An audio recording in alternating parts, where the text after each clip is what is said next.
Hello, and welcome back to Book and Page, where we are finishing up William Shakespeare's The Winter's Tale, one of his weird ones that most people define as a romance. And this end is sort of that reason for that. So, as always, let's discuss briefly what actually happened in Act 5, Scenes 2 and 3, and then we'll talk about things in a little more depth insofar as we can, because what just happened? So, Act 5, Scene 2 is one of those a bunch of gentlemen talk about things that happened off-stage scenes that are kind of really annoying, but we'll discuss that. Where Autocleus, who was the rogue who, stole the money from the clown and then convinced the clown and the shepherd that they were going to die and then put them on a boat. Yeah, that Autocleus has also come over to Sicily, and he's kind of like, what is going on? Thankfully, there is a series of gentlemen who's willing to fill him in on what has happened. So we get a lot of information very, very quickly. Perdita has been discovered to be Leontis and Hermione's missing second child. The shepherd and clown have both communicated this. They've shown off the things they found with it, which included, apparently, a jewel that Hermione used to wear. Ta-da! We found the daughter. It makes sense. She looks like her mother. Cool. Excellent. Florenzel, you're actually marrying a princess. Everything is fine with them. Then we have the meeting of the two kings. So Leontis and Polonius also haven't seen each other for 16 years. They parted on bad terms. They have a heartfelt, tearful reunion as Leontis begs for forgiveness. Polonius gives it. We're fine on that one. Paulina discovers what happened to her husband, because that information has not been received to Sicily. Like an entire shipload of people disappeared. So the clown communicates the fact that he saw the dude ripped to shreds by a bear. The entire ship sunk. Paulina is caught between feeling very sad about this, but she is also immensely happy to have Perdita here, and she just hugs her. Everything's alright there, I guess? And finally, we get the information that is going to lead us into the final scene of this play, which is that the group has not returned to court because Paulina has admitted that she's been having a statue of Hermione made. And Perdita, hearing this, is like, I really want to see my mom. And Leontis is like, I really want to see my wife. And Paulina's like, fine, we're gonna go see the statue. But we don't switch scenes right away. We actually have a brief interlude where we see the shepherd and clown for the last time. Due to their part in all of this, they have been made gentlemen, because Perdita is still calling them brother and father. Florenzel is now calling the brother and father. The two kings are calling the shepherd brother. It's everybody's happy. Everybody's happy. And Autocleus is just like, I didn't mean to help these guys, but maybe that was the right thing to do. And he actually asks them for forgiveness. And they give it to him and say, let's go join them to see the statue. And we never see them again in the play.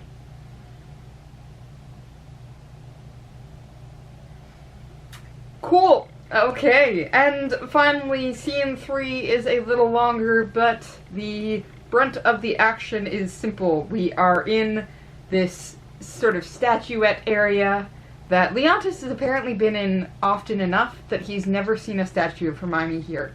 And Paulina says, I keep it off by itself because it's really important to me and I want it to be perfect. And she reveals the statue of Hermione. And Leontis is like, she wasn't that old. And Paulina's like, yeah, no, I wanted to see how she would look as if she were alive today. So, good on the artist. And Leontis is like, yes, good on the artist. And Paulinus is like, yes, good on the artist. And Perdita is like, Mom. And Leontis is like, wife. And everybody is really emotional, and they want desperately to touch the statue, but Paulina keeps putting them off, pointing out that the statue is just newly done, so the paint would smear, and you get your oils all over it. Which, I mean, you're not supposed to touch art in galleries. And she keeps putting them off, and they're so overcome, she suggests several times maybe they should go. She'll just pull the curtain and they can go. But both Leontis and Perdita refuse. And this seems to be something that prompts Paulina to then say, you know what? I could do magic. It's a good type of magic. Don't burn me for a witch. I can bring the statue of Hermione to life. And she does so. Turns out Hermione's been alive this entire time, kept alive by her hope that her daughter has survived. Ta-da! Yes, this play actually ends. Now you can see the picture that Oxford's picked here is called The Veiled Woman, which can be found in a cemetery in France. It's a beautiful statue, and it speaks to this statuesque reveal of the living Hermione. But, I mean, in a play that has somebody exit pursued by bear, no one's quite expecting the statue of Hermione to come alive and end the play in a happy note. And the very last thing we get is actually Leontis embraces Hermione and says, Paulina, you deserve a loving husband. Carmillo, also very loyal to me, did the right thing all those years ago, and the two of you deserve each other. And that's the end of the play. The play ends with just Hermione has like one speech at the end of the play where she says, the thought of my daughter kept me alive. And then we just end it. That's just, oh, I startled the cat. Oh, I'm sorry, honey. I'm sorry. I'm sorry, honey. I was just, I chucked the play because it's such a weird ending and I scared my cat awake. I'm sorry, honey. I'm sorry. Whoops. No, it's a very weird ending in a lot of different ways. And one of it, I think, is the expected climax is done off stage. I'm gonna move you a little bit. I'm gonna move a little bit, yeah. Yeah, the expected climax is fully done off stage because you expect the climax is in fact going to be the reveal of Perdita to be the missing child and the reunion of all of these characters that were alive, like the reunion of Leontis with Perdita and Leontis with Polonius and Polonius with Florenzel, and you expect that to be the ending. And I think if Shakespeare had tried to pull this off as a strict comedy, that's more likely the ending we were going to get.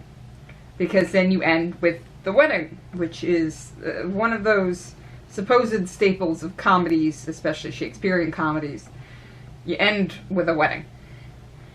The romances tend to throw that out the window, and we don't get a wedding here. In fact, we don't even get the reunions we were expecting. That all happens over there, and we're then told about it.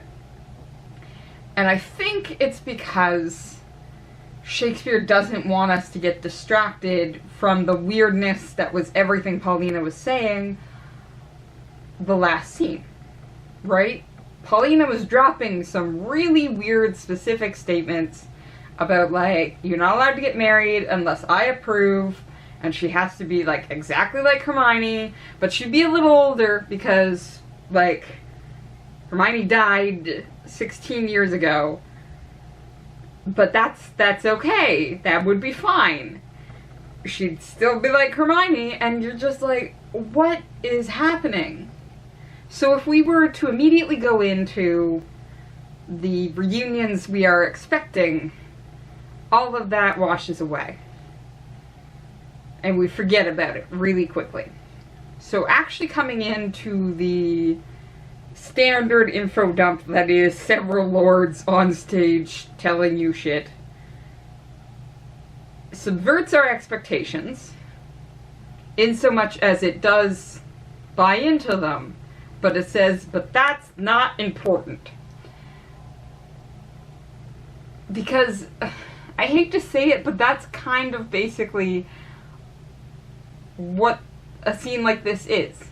Now, some people might argue that you don't do a scene like these big reunion scenes on stage because it's too difficult to stage. And that's absolute BS. You are looking at, a lot of times these actors are actors for life. There are famous Shakespearean era actors who were well known. These people have ownership in the performances. These are not high school productions where they couldn't possibly show the necessary emotion to get across Leontis' feeling of absolute hope and joy in discovering that his daughter has survived, and the remorse and need for reconciliation with Polonius.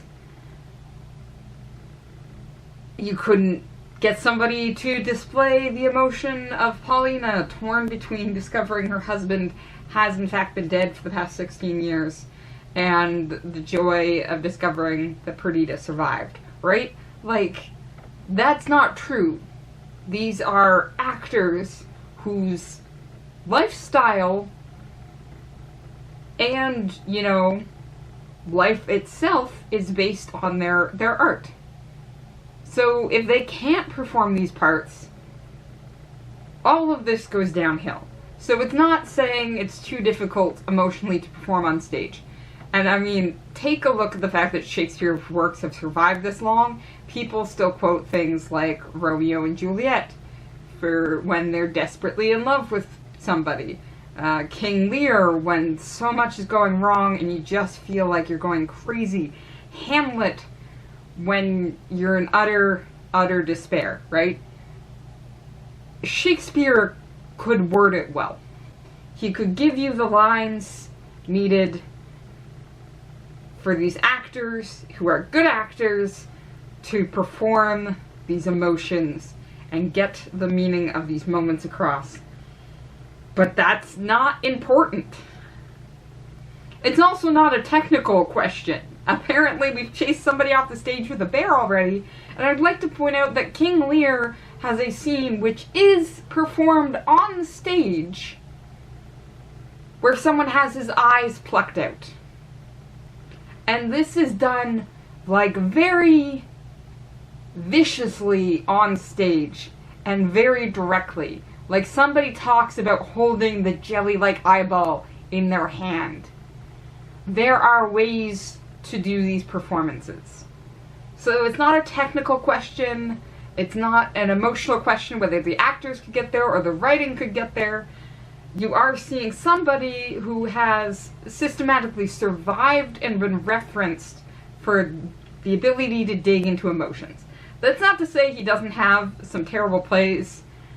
I mean, there are a lot that aren't performed anymore or are less performed because it's not getting into these grand emotions or these grand tales or these tiny tales that have important. It's Titus Andronicus and there's a lot of blood on the stage. But you have this gentleman scene, which has happened in other places. We started with a gentleman scene of, hey, the two kings have gotten together and really enjoyed their trip. Because we've got to catch up to everything without wasting time on it. This is information you need, but it's not the important information right now. Except then, why don't we just skip to the statue? Why don't we say Perdita wanted to go see her mom's statue and skip to that point? Why do we have the clown and the shepherd come in and Autocleus get this sudden moment of remorse? Well, I think part of that is because Shakespeare recognizes he can't not give you something.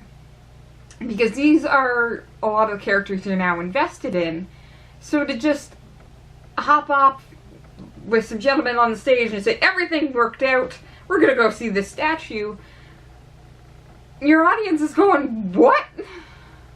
Why? No, like, there was a storyline here. I want the storyline.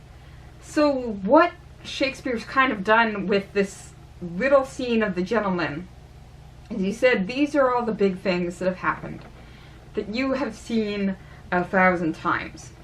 And then he gives a smaller version of it on stage for you to watch, which is precisely the shepherd and clown, who are now gentlemen, and Autocleus. It is somebody who has made a mistake, who is vicious in his meaning, but actually ended up resulting in something good. And Autocleus suddenly becomes a microcosm of Leontis in this entire play. He did something vicious, the plan of being vicious, but ultimately it worked out. Because we ended up having Perdita grow up seemingly in a positive environment where she's become a good person. You sort of wonder if she'd grown up with a dead mother and a Leontis who's wavering between my wife sleeping around and oh god, I killed my wife constantly is going to be like a good place for her to be raised up. With family that have taught her sort of the basic values, but she also again seems to be tapping into that higher potential that is higher up. She's also now got Florenzel. Congratulations! We have successfully united the two kingdoms that were divided in the beginning. Autocleus, like I said, is a microcosm of that. He did something vicious, trying to get these two just on a boat to Sicily because, haha, fun time for him. Maybe he can get some money out of it, which he did. And we've actually then helped along this grander storyline with the discovery of Perdita as the princess of Sicily and Leontis' lost heir. And now they can actually get married, Florenzel and Perdita. So we are getting the smaller version of what's happened, which is the reunion of the high characters is done off stage. We're told about it really quickly because we're going to have a different reunion come up, which is more important. But we then have the low characters who are also high, but that's what they joke about, right? Is the clown says, like, I'll swear it.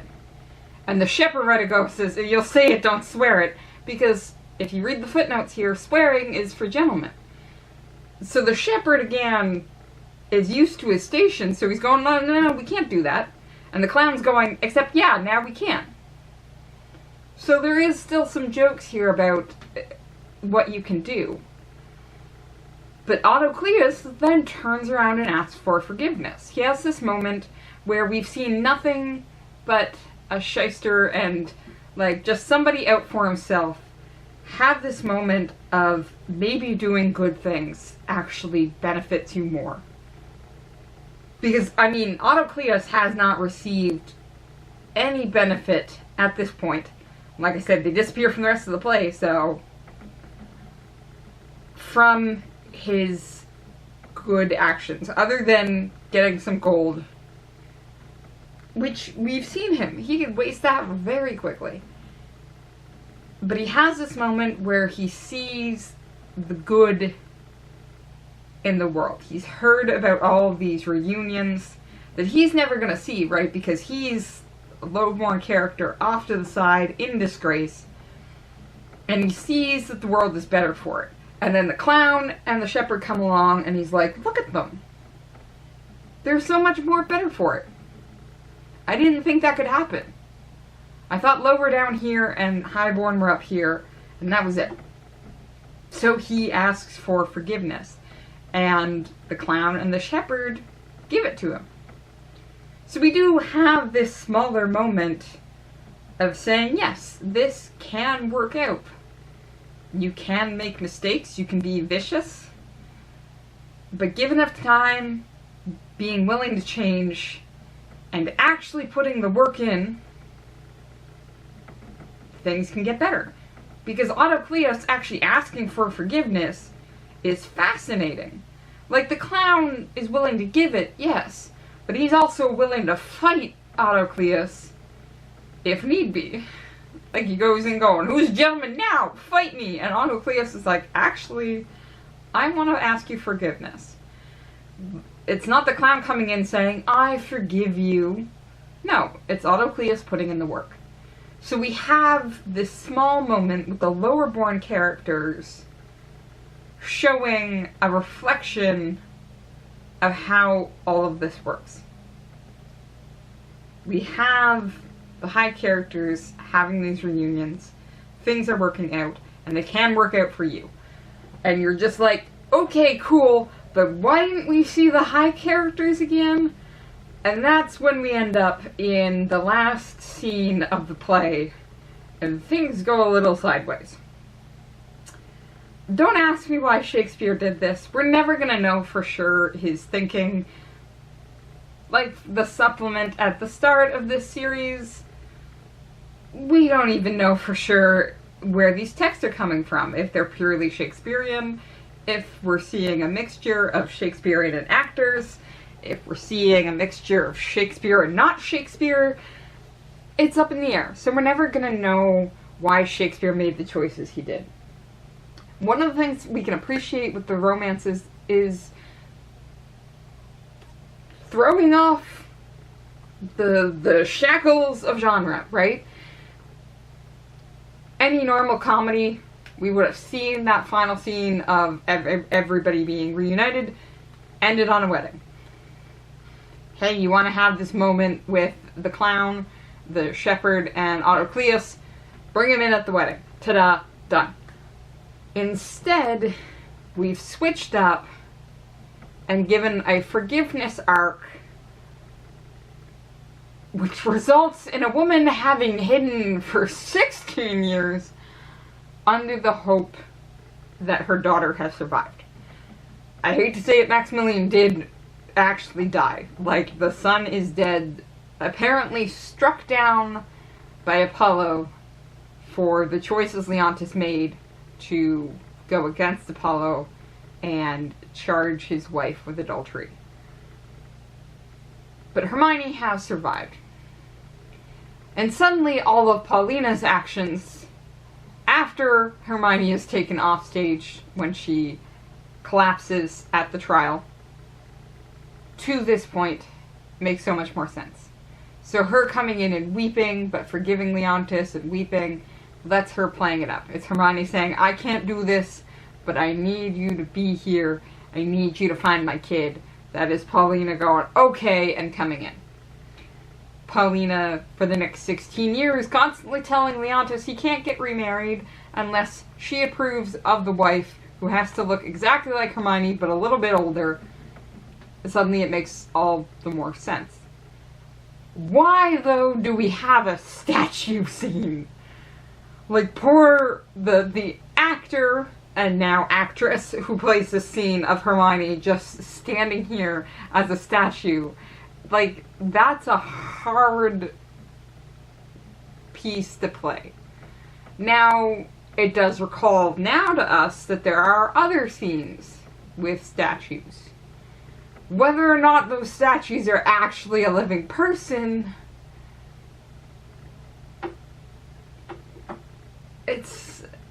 look, it is meant to throw you. There has been no hint of this until we hit Act 5, that this is where we're going.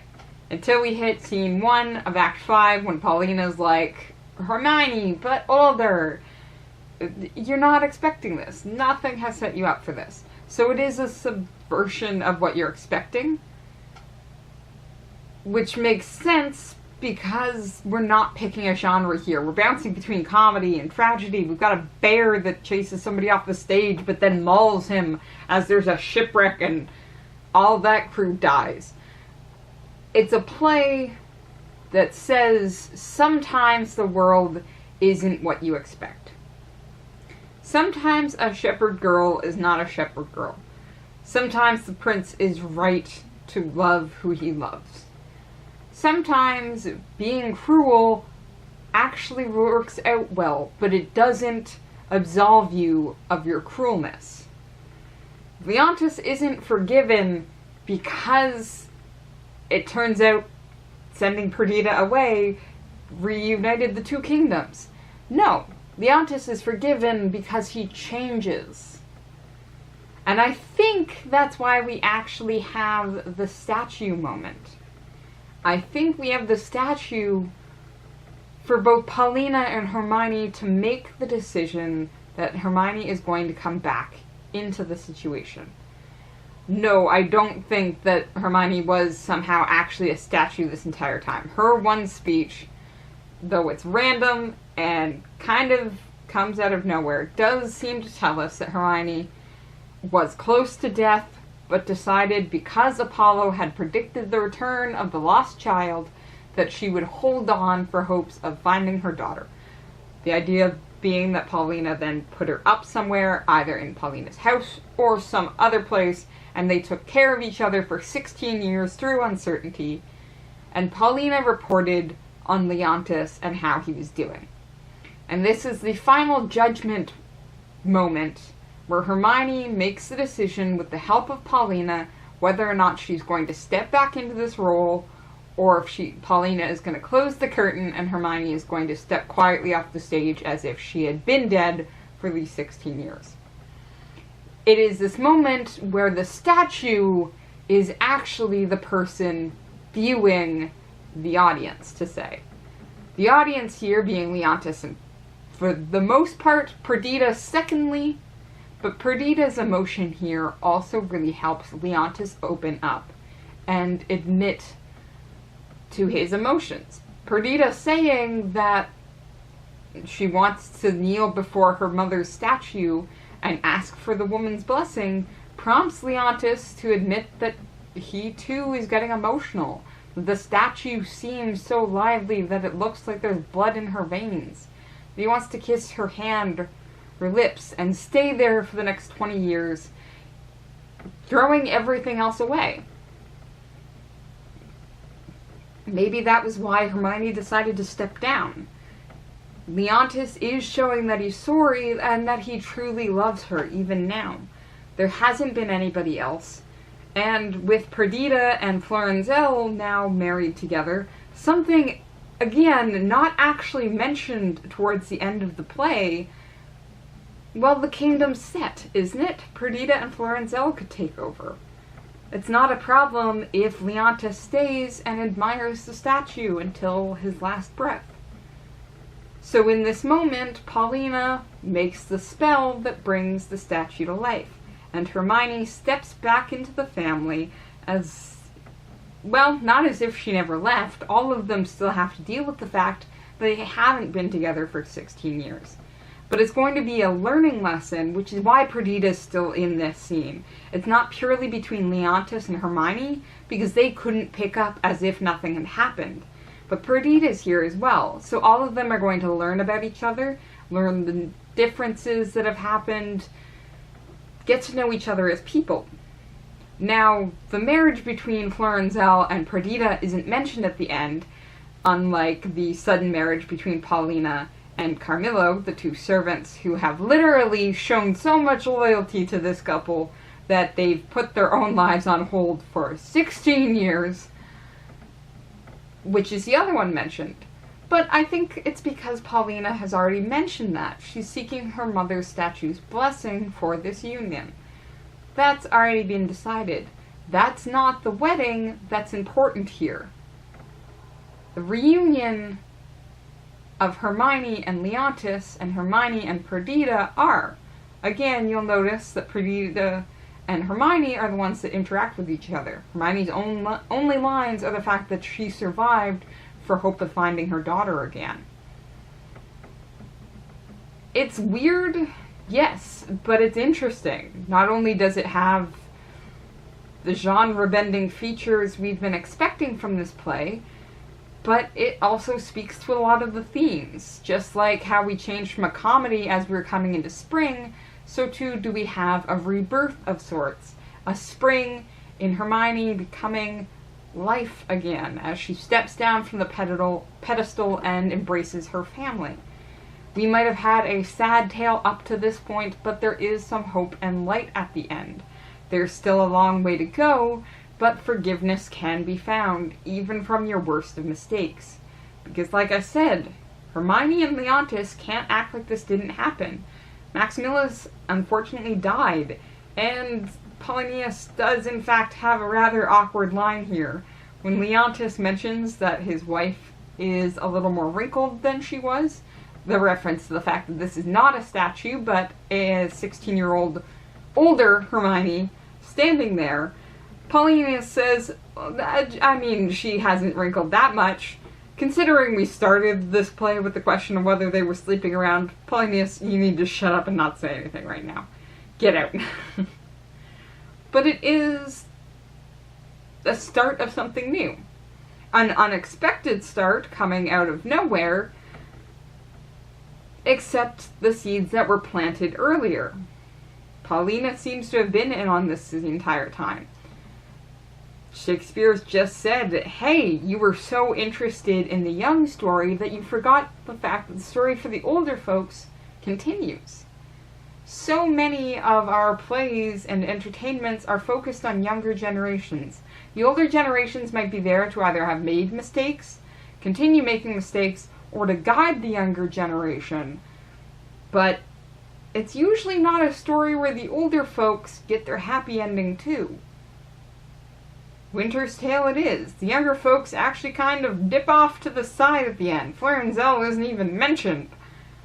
But Hermione and Leontis have a second chance, and Leontis tries to give Paulina a second chance, and Carmillo, by uniting the two of them as well. So ultimately, we actually have a tale of the winter side of things. We mentioned at the party, where we're in the middle of the comedy, that these older folks are the winter flowers. They are the older folks. But they're going into their twilight years with a second chance. Isn't that kind of good? Yeah, we actually thought this entire story had switched to the younger generation. We've switched back to the older one to finish up. It's kind of nice. It's certainly different. And I don't think many people were expecting the statue. What can you do except, well, watch more Shakespeare. And other plays as well. Statues coming to life are fun unless you watch too much Doctor Who. Sorry I put that image in your head. The angels are coming. And so too is our final book for Book and Page Season 2. Yes, we are going to be starting Charles Williams' The Place of the Lion. Another William. So I will come back with an author bio on Charles Williams to start before we get into the book itself. Videos in this one at least are going to be a little easier. One video a chapter. The thought process behind this book, though, might be a little harder. Get ready for some Play-Doh. I'm going to get reading, and I hope you do too. See you next time.